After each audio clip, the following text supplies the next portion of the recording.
नमस्कार, मी दीपक राऊत तुमचे स्वागत करतो आजच्या शेअर मार्केट अपडेटमध्ये.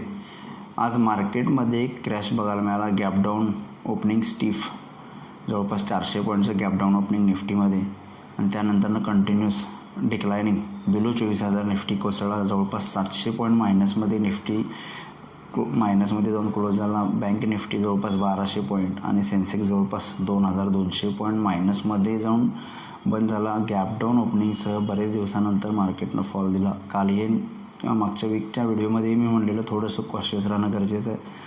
ग्लोबल मार्केट्स जे फॉल व्हायला लागले आहेत, US युरोप, हे तर मंदीच्या आशंकेनं फॉल होतो आहे, डेटा कमजोर होते, त्याच्यावर मार्केटची रिॲक्शन राहील. आणि आपल्याला बघायला मिळालं शुक्रवारी USचे डेटा खराब आले, अनएम्प्लॉयमेंट रेट. त्यानंतर US मार्केट्स जवळपास 900 पॉईंट मायनसमध्ये गेले, 600 पॉईंट मायनसमध्ये जाऊन डाव क्लोज झाला, पण ड्युरिंग डे 900 पॉईंट मायनस गेलेला.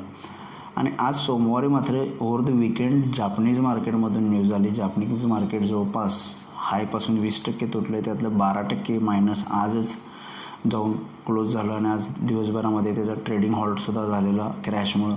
जवळपास 4,500 पॉईंट निकेई जपानचे मार्केट्स पडलेत. थोडं जापनीज इंटरेस्ट रेट्स वाढवलेत आणि जवळपास 20 वर्षांनं जपानमध्ये व्याजदर 0.25 बेसिसने वाढवण्यात आले. त्याचा परिणाम येनवर झाला. सडनली रेट वाढल्याने येन ॲप्रिशिएट झाला आणि बऱ्याच फॉरेन ओव्हरसीज फंड हाऊसेसचे बॉरोविंग्ज होते लोअर इंटरेस्ट रेट्सवर, जिथं पार्क केलेला higher interest rates. For example US मार्केट्समध्ये, युरोपियन मार्केट जिथं व्याजदर जास्त आहेत, अशा मार्केट्समध्ये जपानमधून पैसे बॉरो करून लावलेले आणि व्याजदर हाईक केल्यामुळे सडनली येन ॲप्रिसिएशन झाला.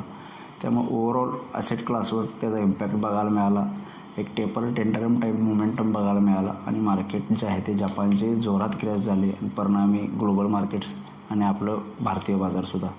तर या फॉलच्या मागं ग्लोबल कारण आपल्या मार्केट्समध्ये फारसं तसं काही काळजी करण्याचं काम नाही, कारण जवळपास फक्त 2 लाख करोड रुपये US मार्केट जापनीज मार्केटमधून आपल्या मार्केट्समध्ये इन्व्हेस्टेड आहेत, असे रिपोर्ट्सची न्यूज आहेत. फार मोठी आकडा नाही आहे त्याच्यामध्ये. आणि FIs आणि DIची ताकद ज्या पद्धतीने वाढली, मला वाटतं समहाव 1-2-3 दिवसाच्या व्होलॅटिलिटीनंतर मार्केट थोडं स्टेबलाइज होऊ शकतं. पण थोडंसं आज आणि उद्या थोडं 1-2-3 दिवस कॉशियस राहणं गरजेचं आहे. फर्दर डिक्लाइनिंग येऊ शकते. जर ग्लोबल मार्केट्स फर्दर डिक्लाइन केले तर आपल्या मार्केटला करेक्शन येऊ शकतं आणखी.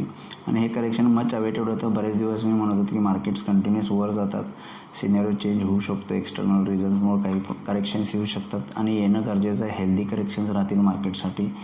त्यामुळे एक फिअर निघून जाईल मार्केटमध्ये की कधी पडेल. त्यामुळे मार्केट थोडंसं फर्दर करेक्शन कदाचित दाखवू शकतं जर ग्लोबल मार्केट्समध्ये अजून अनसर्टिनिटी वाढली तर. दुसरं इस्रायल हमास वॉरसुद्धा थोडंसं परत पुन्हा त्याच्यामध्ये वॉर पेटलेलं आहे, त्यामुळे थोडंसं त्याचा एक रिझन होता मार्केटवर. पण मोस्ट ऑफ द रिझन होतं US मार्केटमध्ये आलेले वीक डेटा आणि जापनीज मार्केटमध्ये सडन व्याजदर झाल्यामुळं आलेले ॲसेट क्लासेसवर प्रेशर. जे जापनीज येनमध्ये ओव्हरनाईट ट्रेड्समध्ये पैसे लागलेले स्टेबल करन्सीमध्ये आणि जे पैसे बॉरो होऊन US मार्केटसारख्या हायर इंटरेस्ट रेट्समध्ये गेलेले, ह्या 2 मेजर कारणांमुळे मार्केट जे आहे ते आपल्याला करेक्शन आणि क्रॅश बघायला मिळालेलं आहे. समहाव 1-2 दिवसामध्ये मार्केट सेटल होईल असं वाटतं. टेक्निकल लेवलसाठी उद्या बघायला झालं तर फारसं काही इम्पॉर्टंट नाही. महत्त्वपूर्ण सपोर्ट 24,000 त्याच्यावरती क्लोज झाला आहे. ड्युरिंग द डे मार्केट 23,900पर्यंत गेलेलं, 24,000 ब्रेक केलेला. पण ज्या पद्धतीनं सावरलं आहे मार्केट आणि 24,000च्या वरती बंद दिलं, त्यामुळे 24,000 उद्या एक महत्त्वपूर्ण लेवल आहे. 24,000च्या वर मेंटेन राहिला तर 24,200 ते 300पर्यंत निफ्टी जाऊ शकते, एक रिकव्हरी येऊ शकते. 24,000च्या खाली गेलं तर थोडा वीक येऊ शकतं. 24,900 फर्स्ट सपोर्ट आहे, त्यानंतर 24,800पर्यंत निफ्टी जाऊ शकता. 23,800पर्यंत जाऊ शकता. बँक निफ्टी बाबतीत बोलायचं झालं तर बँक निफ्टी 50,000च्या खाली गेला तर फर्दर 49,700 फर्स्ट सपोर्ट आहे, त्याच्या खाली गेला तर 49,500पर्यंत जाऊ शकतं. 49,700चा जो लो आहे, जिथून रिकवर आली, तो एक फर्स्ट सपोर्ट बँक निफ्टीला आहे. जर 50,000च्या खाली ट्रेड करायला लागला तर तिथेपर्यंत येऊ शकते. 50,000च्या अभाव बँक निफ्टी 50,400 ते 500पर्यंत एक छोटा मायनर बाउन्स बॅक देऊ शकतो उद्याच्या सेशनमध्ये. त्यानुसार बँक निफ्टीमध्ये या लेवलनुसार तुम्ही उद्या इंट्राडे या लेवल्सनुसार ट्रेड करू शकता. ओव्हरऑल आज NSEमध्ये फक्त 192 शेअर्स वाढले, त्या बाजूला 2200 शेअर्स पडले आहेत. निफ्टीमध्ये फक्त 4 शेअर्स वाढले, त्या बाजूला 46 शेअर्स पडले आहेत. पडणाऱ्या शेअर्सची संख्या जास्त आहे. किरकोळ काही FMCG आणि फार्मा स्टॉक्स निफ्टीमध्ये वाढलेत. बाकी सेक्टर इंडिसेस सगळे निगेटिव्हमध्ये क्लोज केलेत.